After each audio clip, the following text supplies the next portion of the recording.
ICANN, en français, la Société pour l'attribution des noms de domaine et des numéros sur Internet, a approuvé en 2010 l'utilisation du non-alphabet latin en tant que nom de domaine.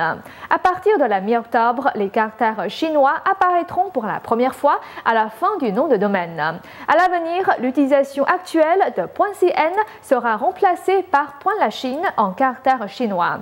Le journal allemand Süddeutsche Zeitung a rapporté que le nombre d'utilisateurs d'Internet en Chine a atteint plus de 500 millions et est le numéro 1 mondial. Parallèlement, c'est aussi le pays où les inspecteurs d'Internet sont les plus nombreux dans le monde. Selon les statistiques publiées par Süddeutsche Zeitung, jusqu'à juin de cette année, le nombre d'utilisateurs d'Internet en Chine a atteint 538 millions. L'enquête de l'Académie des sciences sociales a annoncé que les utilisateurs de microblogs avaient atteint 274 millions, les plus nombreux au monde.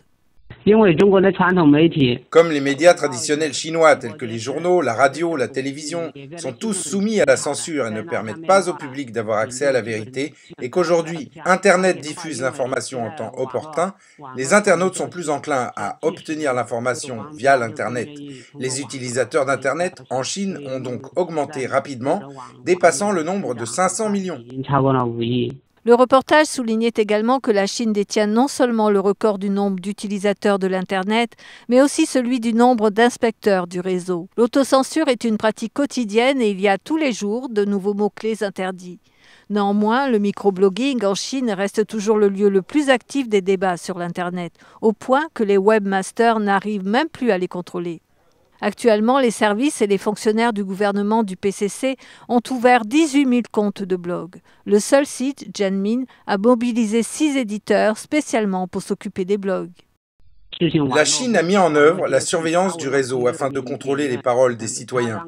Tous les sites ont un département de surveillance contrôlant les propos des utilisateurs. Si les propos publiés sont porteurs d'informations sensibles, ils seront supprimés.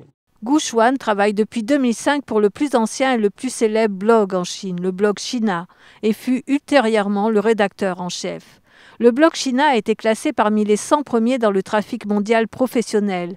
À son moment, le plus haut, il était classé parmi les 60 premiers blogs. Selon Gu Xuan, presque chaque jour, le département d'Internet du Bureau d'information du gouvernement chinois, ainsi que le Bureau de la gestion et de la propagande de l'Internet de la municipalité de Pékin, donnent à Blog China des instructions pour supprimer ou interdire certaines publications et pour promouvoir certaines infos spécifiques. Nouvelle NTD.